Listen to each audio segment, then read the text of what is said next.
Gender norms within schools have been a problem now for many, many years. According to SaveTheChildren.org, gender norms are defined as social principles that govern the behavior of girls, boys, women, and men in society and restrict their gender identity into what is considered to be appropriate. Gender norms are neither static nor universal and change over time. Now, upon first reflection, you may think that this issue only affects women and girls, but this is not the case. Restrictive gender norms harm health and life choices for all individuals. I found it interesting how throughout all of my research, there was little to no mention of what impact gender norms have on the LGBTQ+ community. Gender norms are embedded in community culture and institutions as the often unspoken rules that govern beliefs about how individuals in the community should behave and perceptions of what most people in the community actually do.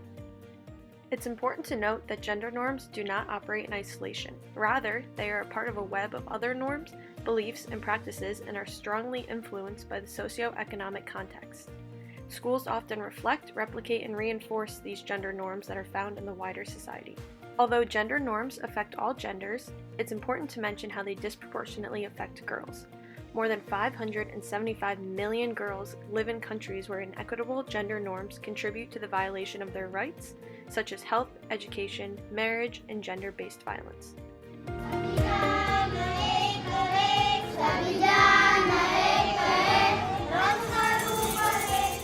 Girls all over the world are kept from attending school in favor of gender roles, which are correlated to household chores and the position that girls hold in society. This reduced access to education has serious consequences for the future of girls worldwide. Without equal opportunities to learn, there will be an inequality in income and a dependence on men to provide for them. This keeps girls in a cycle of poverty and confinement to their homes to perform unpaid domestic labor. मेरा नाम भागवंती है। किड़ी किड़ी किड़ी किड़ी किड़ी खाना बनाते, बर्तन मांजते, बकरियां चराते, कभी-कभी झाड़ू निकालते। Throughout my research, there wasn't much, if anything, supporting stereotypical gender norms being enforced within society and within schools. Schools enforcing gender norms doesn't benefit anyone except those in power or those who are against change. As mentioned before, gender norms affect all women, men, girls, and boys in some way, shape, or form.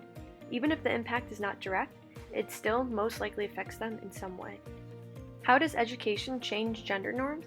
It creates a potentially virtuous cycle whereby education leads to changes in gender norms, and these changed norms contribute to improved learning outcomes. But this process is not automatic. Prevailing gender norms and gender discriminatory practices in schools and in wider society can undermine the potential of education to bring about changes. I would also implore within my students the self-confidence to challenge discriminatory norms and practices and overcome setbacks. The communication skills to speak out and share your views are two building blocks for gender norm change. One obvious route for change is exposure to new information and ideas that challenge established gender norms. In the last 10 years, I'm really proud to say that we have found and brought back to school 150,000 out-of-school girls.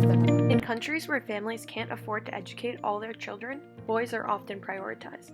Discriminatory gender norms and stereotypes that affect learning and education outcomes are common all over the world and often reflect poor perceptions of girls' competence, particularly in science, technology, engineering, and mathematics. And misperceptions are also linked to norms about suitable subjects for girls to study or pursue as a future career. Conflict, poverty, and other forms of social disadvantage also magnify gender inequality in education. Girls living in countries affected by conflict are 2.5 times more likely to be out of school than boys. One way that gender roles have a negative impact on men and boys is that they are often targeted more for active combat roles by armed groups because of the association of masculinity with defending homes and communities. In addition to this, norms of masculinity that emphasize the role of men as breadwinners, combined with opportunities for adolescent boys to obtain manual laboring work, can put pressure on boys to drop out of school. Gender inequality is discrimination on the basis of sex or gender, causing one sex or gender to be routinely privileged or prioritized over another. Gender norms and discrimination starts in childhood and limits the lifelong potential of children around the world, with this issue disproportionately affecting girls. I chose this topic because I found it not only very interesting, but relevant in today's world. Upon conducting my research, I came across what may seem like to most an obvious fact, but it was about the immense impact that gender norms and gender inequality have within schools outside of the United States. I came across in my research how gender norms are enforced in schools around the world, such as in Yemen, India, Nigeria, and South Sudan, just to name a few. Originally, when starting this research project, my sights were set just on how schools within the United States enforce gendered norms, but soon I realized just how big of an issue and impact this topic has all around the world. One way I would go about addressing these issues to ensure equity for all students is to start with the students themselves and their viewpoints. I would constantly expose my students to new information and ideas that challenge established gendered norms. It's been shown that shifts in young people's thinking on gender norms and practices are largely driven by new information. In areas where co-education is not currently practiced, I would encourage its implementation. Qualitative evidence suggests that social interaction between boys and girls in co-education can lead young people to challenge gender stereotypes. According to Lifting Limits, a nonprofit based in the United Kingdom that focuses on delivering gender equality through education, by the time they reach secondary school, children often have entrenched views about gender norms. It is therefore important that children are educated about gender equality in primary school. As a future or current educator, it's crucial that we are aware of this issue and the impact that it has on teaching and learning.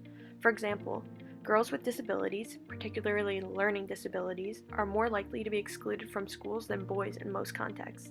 As educators, we must be aware of the impact that gender roles and gender norms have within the school community and fight to make it more equitable for all students. Researching this critical issue has taught me many things. First, it's taught me that gender norms being enforced in schools doesn't just occur within the United States. These inequities happen all over the world and are even more prevalent in countries that are affected by factors such as poverty, crime, and corruptness. This critical issue has also taught me that we as educators can play such a crucial role in fighting gender norms and gender inequalities by serving as good role models for our students.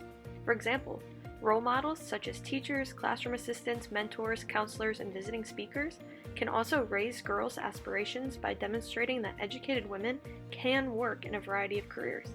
Similarly, male teachers who display gender equitable attitudes can be powerful role models to boys.